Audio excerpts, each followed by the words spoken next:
Magandang araw na naman pong muli sa inyong lahat mga ka-vlog, boss, idol, regular viewer, silent viewer at kasama na rin po ang lahat ng mga OFW.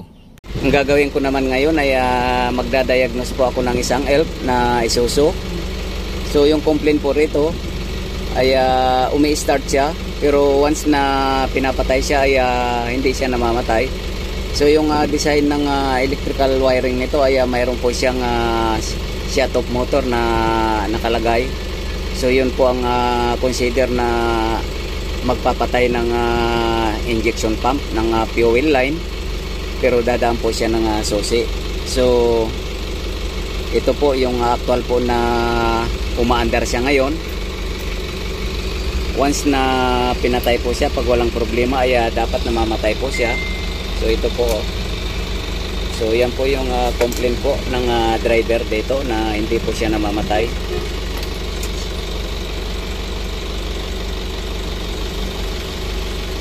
At yung ginagawa ng driver ay ginagamitan po niya ng cambio para patayin yung makina.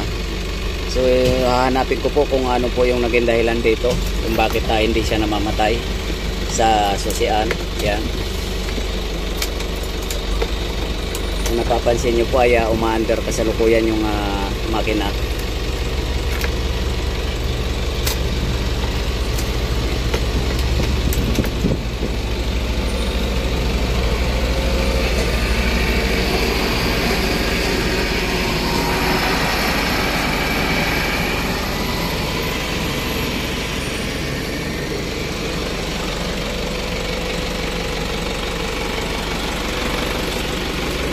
So mayroon po siyang motorized dito sa baba nito.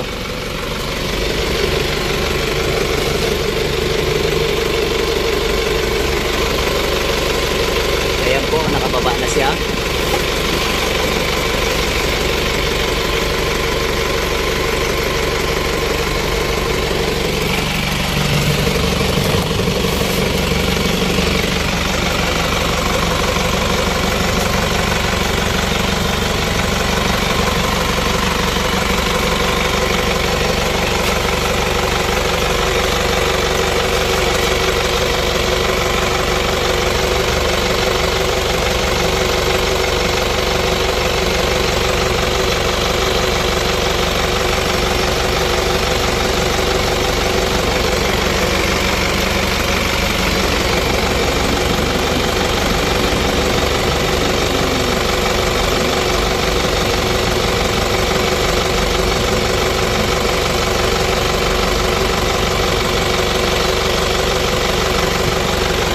So mayroon po ako napapansin dito, mayroon po siyang putol.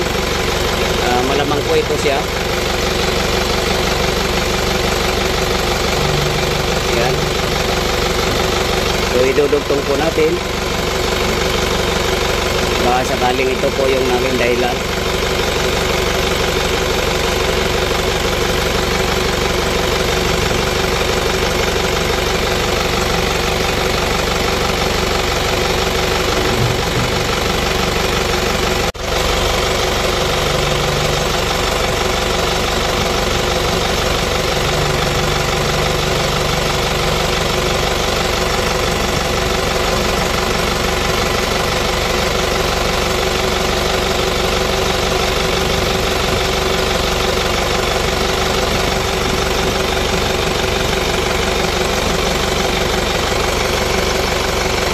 Try po natin na patayin yung susian kung kaya po mamatay yung makina. So ito po yung nakita ko rito. Bali putol po yung wire.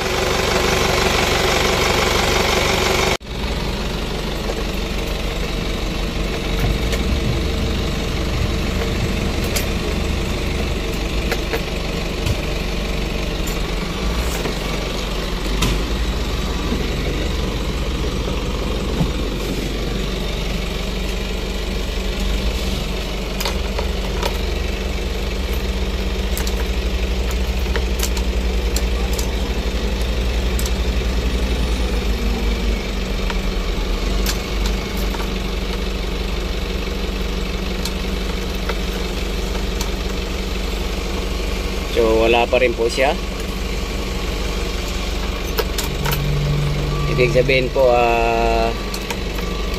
hindi pa rin po yun ang naging problema. So hanap po tayo ulit.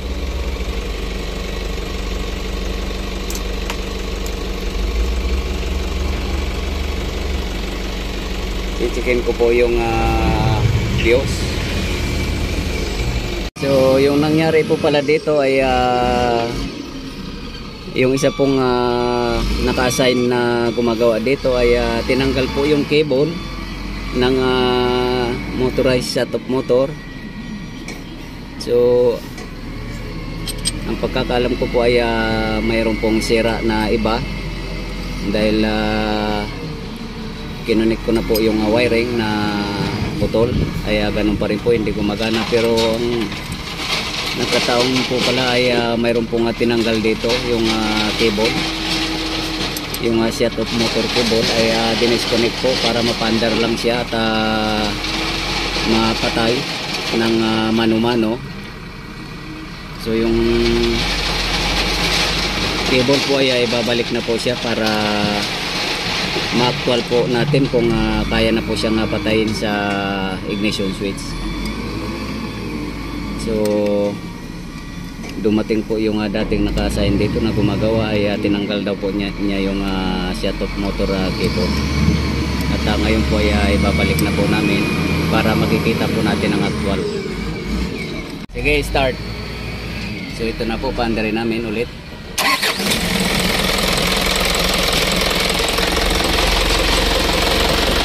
Patay. So ayan na po, okay na siya. Ulit. Okay, start. Patay. So okay na po siya. Na-disconnect lang po pala ng unang gumagawa dito. Kaya hindi po natin napatay kanina. So yung pinaka-main na problem po ay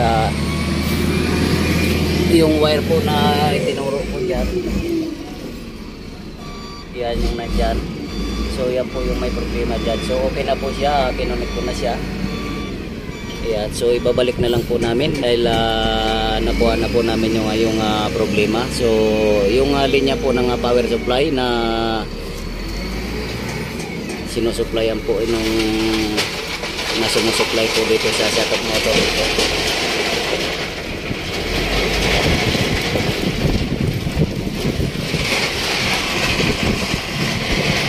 So hindi na po namin ipapakita yung pagkabit para hindi na po haba yung video. So hanggang dito na lang po muna ang video ko ito. Please like, subscribe na lang po, and notification bell para sa susunod na mga video. God bless all po.